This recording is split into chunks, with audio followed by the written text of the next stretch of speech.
Bonjour, aujourd'hui nous allons nous intéresser aux compléments à 10. Plus précisément, nous allons les réviser.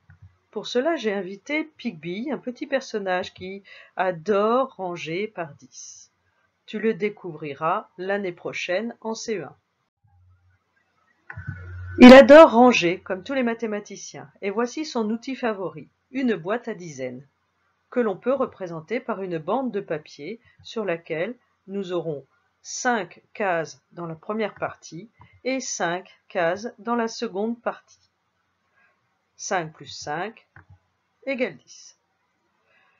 Effaçons maintenant la boîte de Balix. Gardons uniquement la bande de papier. Elle fonctionne comme tes mains. 5 d'un côté, 5 de l'autre. 1, 2, 3, 4, 5 cases. 1, 2, 3, 4, 5 doigts. Je remplis ensuite la case suivante.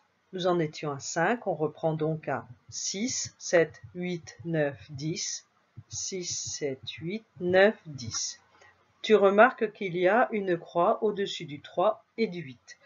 Balix est un mathématicien, mais parfois, il aime bien se donner quelques repères. Et donc là, il a repéré que le 3 et le 8 correspondaient pile à la moitié de chaque partie de sa boîte. 3 est bien au milieu de la première partie et 8 au milieu de la deuxième partie de sa boîte.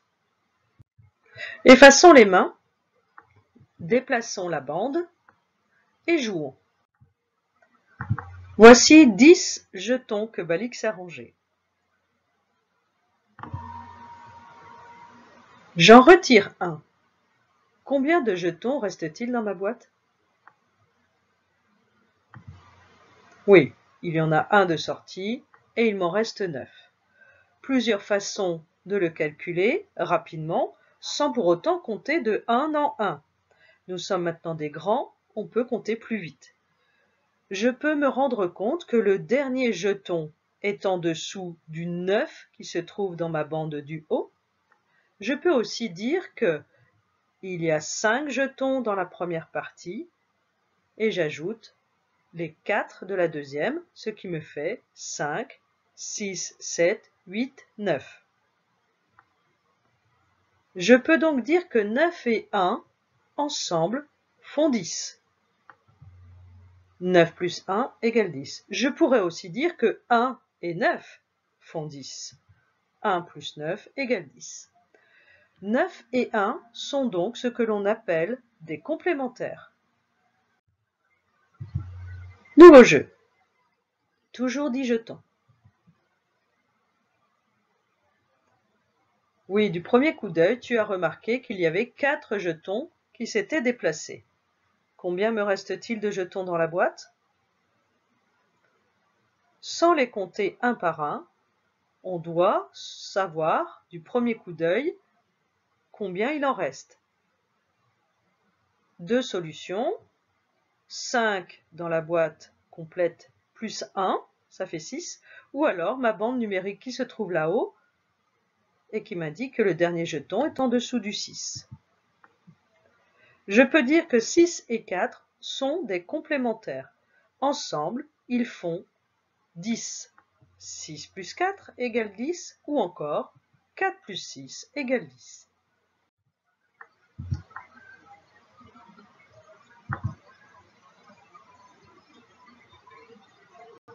Combien de jetons ont été déplacés? Très bien. Il y a bien 7 jetons de déplacés.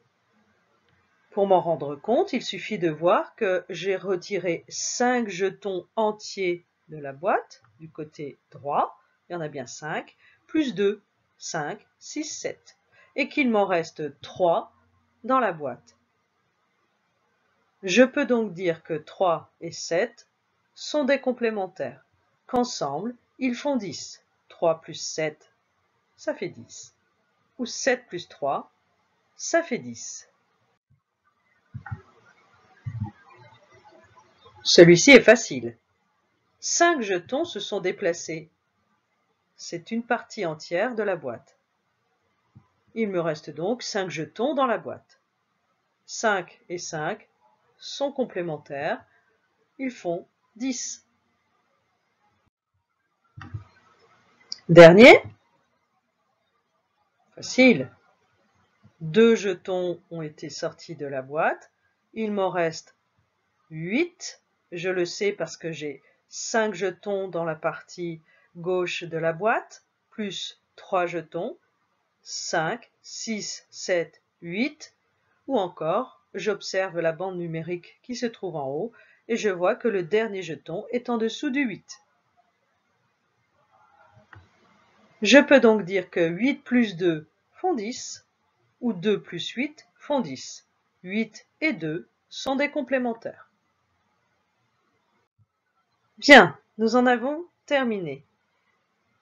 Retirons les jetons, déplaçons la bande et voyons ce qu'il nous reste. Tu vas maintenant observer ce que j'ai fait dans la bande numérique. J'ai mis des couleurs. Depuis le début, elles y sont. As-tu remarqué? Eh bien voilà pourquoi. Le 1 et le 9 sont complémentaires. Nous l'avons vu tout à l'heure. Car ensemble, ils font 10. 1 plus 9 ou 9 plus 1. Le 2 et le 8 sont complémentaires. Quand on les met ensemble, ils font 10. Le 3 et le 7 sont complémentaires. Quand on les met ensemble, ils font 10. Le 4 et le 6 sont complémentaires. Quand on les met ensemble, ils font 10. Et le 5 avec le 5 sont complémentaires. Quand on les met ensemble, ils font 10. Très bien. Maintenant, prends la méthode que tu souhaites, celle des couleurs, des représentations, des doigts, mais ces compléments, tu dois les savoir, car tu verras, ils nous sont très utiles dans la vie de tous les jours, en mathématiques bien sûr, mais partout où il y a des nombres, il faut toujours chercher les 10. À bientôt.